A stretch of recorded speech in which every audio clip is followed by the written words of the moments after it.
এই ময়দানে তাকায় দেখ কেমন বান্দা আছে মা হারা বাবা হারা ইয়াতীম।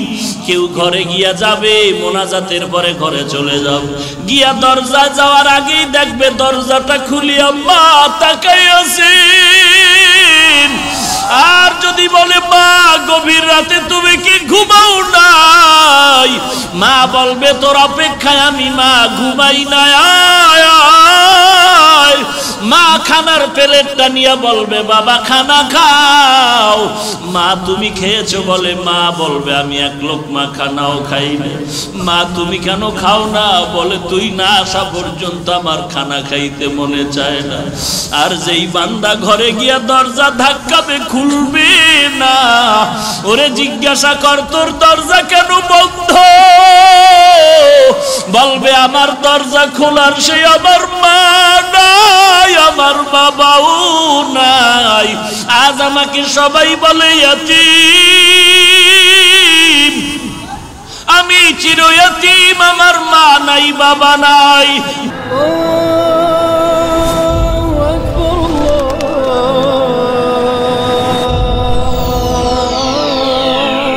কুয়াকাটা টিভি, হক্কানি আলেমদের সাথে ইসলামের পথে।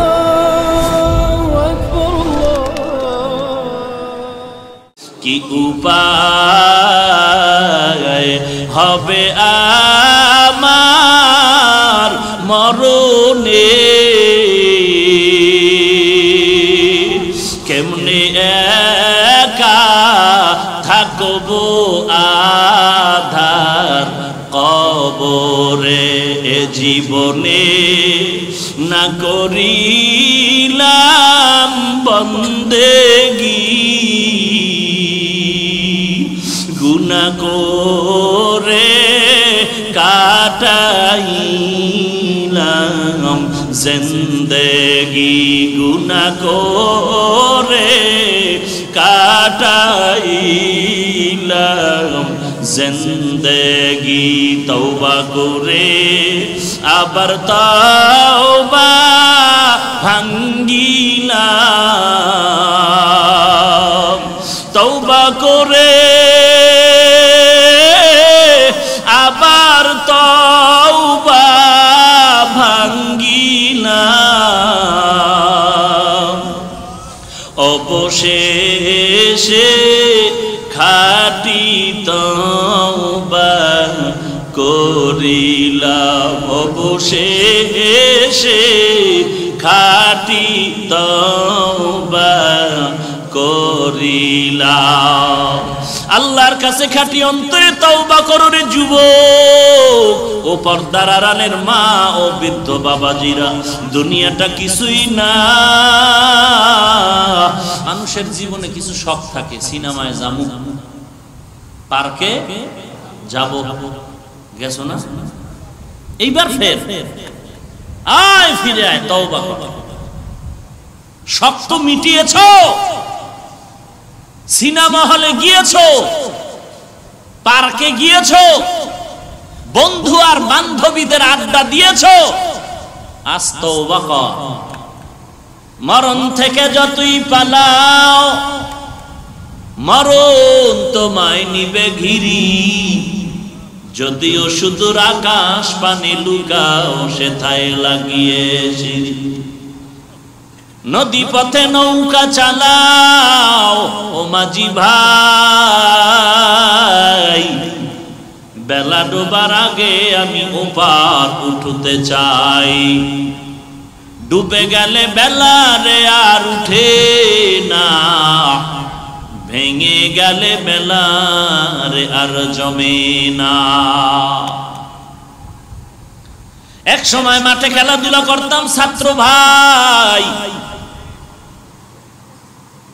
আজকে সেই খেলার মাঠের বন্ধু বান্ধব একজন আর খবরও জানি না, মোবাইলও পাই না, কই আছে। মাঝে মাঝে বালিশে মাথা লাগায় চিন্তা করি সেই ছোটবেলার খেলা, কত আনন্দের সেই রাত, কত সে আনন্দের দিন। এলাকার বন্ধু বান্ধব কত, একই বাড়ির পাশের মানুষ নিয়ে যুবকেরা আমরা খেলতাম, বাচ্চা 12 বছর 10 বছর হয়ে গেল সেই খেলার বন্ধু কাউকে খুঁজিয়া পাই না, খবরও জানি না কই আছে, মোবাইল নেই। লেখাপড়ার টেবিলে কত বন্ধু বান্ধব আমার ছিল, একটা কিছু খাইলে তাকে না দিয়া খাইতাম না, ওই বন্ধু আমারে না দিয়া খাইতো না। কোথাও ঘুরতে গেলে একত্রে যাইতাম, আজকে সেই বন্ধুরাকে কোথায় গেল একবারও খবর নিতে পারলাম না। আমার ব্যস্ততা আমি, বন্ধু তার ব্যস্ততায় সে ব্যস্ত। কোথায় গেল সে আমার আপন? আজকে আমার পার্শ্বে যারা আছে, আমি এখন আমার নিজের চিন্তায় ব্যস্ত হয়ে পড়েছি। কোথায় গেল আমার দাদা, কোথায় গেল দাদি, কোথায় নানা নানি চলে গেল, কোথায় আমার সে ছাত্র ভাই, কোথায় আমার খেলার জিন্দেগির বন্ধু, কোথায় চলে গেল? এক এক করে সবাই যাচ্ছে, খবর নাই। এমন একদিন জমিনে মাইকে মসজিদে মুয়াজ্জিন বলবে অমুক বান্দাও জমিনের মধ্যে নাই। বিদায়ের ঘন্টায় বাড়ি পড়ে যাবে। রাতের বেলা ঘুমায় গেলাম, দরজা বন্ধ, বাতি বন্ধ হয়ে গেল। সকালবেলা মা ডাকতে আসলো, বাবা ওঠ আর ঘুমাইস না, সকাল হয়ে গেল। মায়ের দরজায় ধাক্কা দেয়, অন্যদিন এক ডাকে দরজা খুলে, আজকে 13টা ডাক দিল, দরজা খুলে না। মায়ের মনে দাগ কেটে গেল, কি ব্যাপার?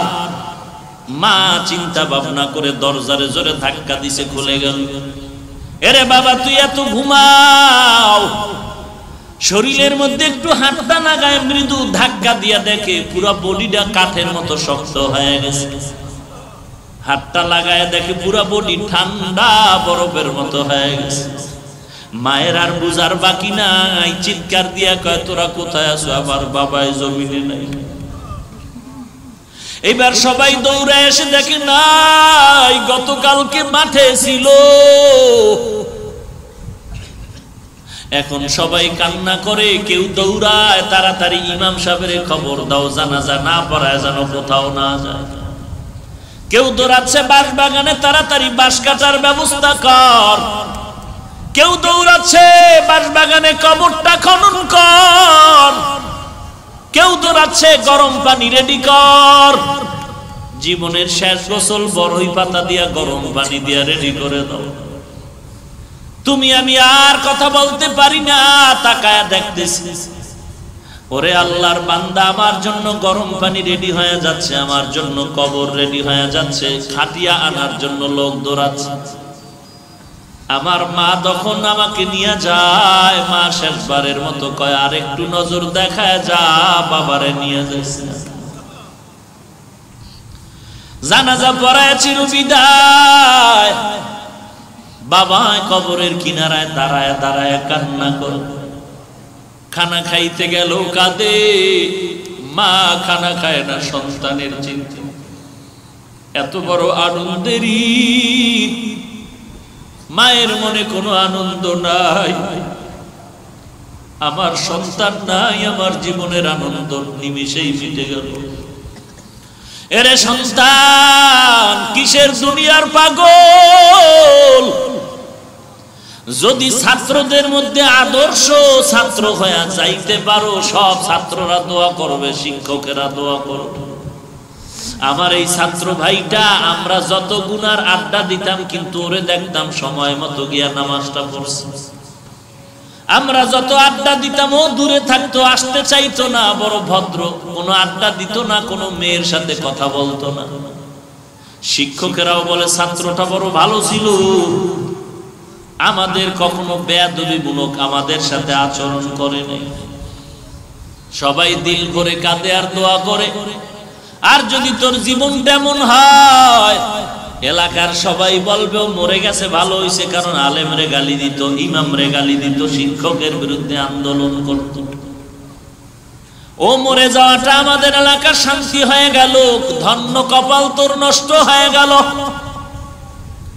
এরে যুবক, ওই কবরে যাওয়ার পরে প্রশ্ন 3টা রেডি করিয়া তারপরে যা। রবের পরিচয়টা ঠিক করিয়া কবরে যা, ধর্ম তোর কোনটা তাও পরিচয় নিয়ে কবরে যা। কোন ধর্মের বান্দা তুই নির্ণয় কর, কোন রবের তুই গোলাম নির্ণয় করে কবরে যা। তোর নবীকে তাকেও চিনিয়া ল। মুখে বলবি নবী আমার মদিনাওয়ালা, গালের মধ্যে নবীর দাড়ি রাখবি না, গাদ্দারি করবি আর বৃদ্ধাঙ্গুলি দেখাও। আল্লাহ তাআলা কিন্তু করায় গন্ডায় হিসাব নিয়ে তোর পাশে আর একটা ভাইরে দাঁড় করায় দেখায় বলবে, দেখ তুইও স্কুল কলেজ ভার্সিটিতে পড়ছো, এই ছেলেটা স্কুল কলেজ ভার্সিটিতে পড়েছে, তুই নামাজ পড়ো নাই, দাড়ি রাখো নাই, এই ছেলে স্কুল কলেজ ভার্সিটিতে পড়িয়া দাড়ি কাটে নাই, নামাজ ছাড়ে নাই। নাই নাই, তুই কেন পারো না রে যুবক? ও ব্যবসায়ী ভাই, তোমার মতো কত ব্যবসায়ী নামাজ ছাড়ে না, নামাজের সময় দোকানের ঝাপটা ফালায় শাটার ফালায় মসজিদে গিয়া হাজির। এ ব্যবসায়ী ভাই, তুই কেন পারো না? জবাব দিতে হবে, আল্লাহর দরবারে পালাবার জায়গা নেই। তোমার মতো যুবক ড্রাইভারি করে, নামাজের সময় নামাজ পড়ে। তোমার মতো আমার মতো বহু যুবক আজকে কোটি টাকার ব্যবসা করে, এক টাকাও হারাম খায় না, তুমি কেন পারো না? আল্লাহর কাছে জবাব দিতে হবে, পালাবার কোন রাস্তা খুঁজে পাবা না রে মুমিন। অতএব তওবা করে নাও, জাহান্নামের আযাব সহ্য করতে পারবি না রে বান্দা। চোখ দুটো বন্ধ করে একটু গুনাহের দিয়ে তাকায় দেখ। গুনাহগারের জন্য জাহান্নাম আল্লাহর কোরআনের আওয়াজ, নেক আমলওয়ালার জন্য জান্নাত আল্লাহর কোরআনেরই ঘোষণা। অতএব বান্দা, পুলিশে একটা বেতের বাড়ি দিলে কষ্ট পাই, সহ্য করতে পারি না। আর গুনাহগারের জন্য নবী বলেন কবরের দুই পার্শ্বের মাটি জোরে চাপ দিবে, চাপের কারণে পাজরের হাড় চূর্ণ বিচূর্ণ হয়ে যাবে। এরে আল্লাহর গোলাম, সহ্য করতে পারবে কিনা ভেবে দেখ। এক সেকেন্ডের আযাব সহ্য করার শক্তি নাই, তুমি আমি বড় দুর্বল। একটা বান্দারে পুলিশে ধরিয়া ইচ্ছা রকম পিটাচ্ছে, চোখে পানি নাই। আর একজন আলেম বয়ান করে, ময়দানের 200 হাত পেছনে বসে এক যুবক হাউ মাউ করে কান্না করে। একটু চিন্তা করে দেখ, পুলিশে বিদায় কাঁদে না, এক আলেম বয়ান করে, পেছনে বসে এক যুবক কান্না করে, চিল্লায় চিল্লায় কাঁদে। একটু চিন্তা করে দেখ, এই ময়দানটার দাম কত, কোরআনের বরকত কত। ওর অন্তরে যখন জাহান্নামের ছবিটা এসে গেল, আযাবের ভয় অন্তরে ঢুকে গেল, তখন নিজের গুনার সাথে আর আযাবের সাথে মিলাইতে গেল। মিলাইয়া দেখে আমার মতো পাপী বান্দা জগতে আর কেউ নাই। যুবক এমন কোন গুনাহ নাই করে নাই, এলাকার মানুষ তারে রশি দিয়া বাইদা সবাই জঙ্গলে ফালায় দিল, এর মতো খারাপ মানুষ নাই এলাকার থেকে বিতাড়িত।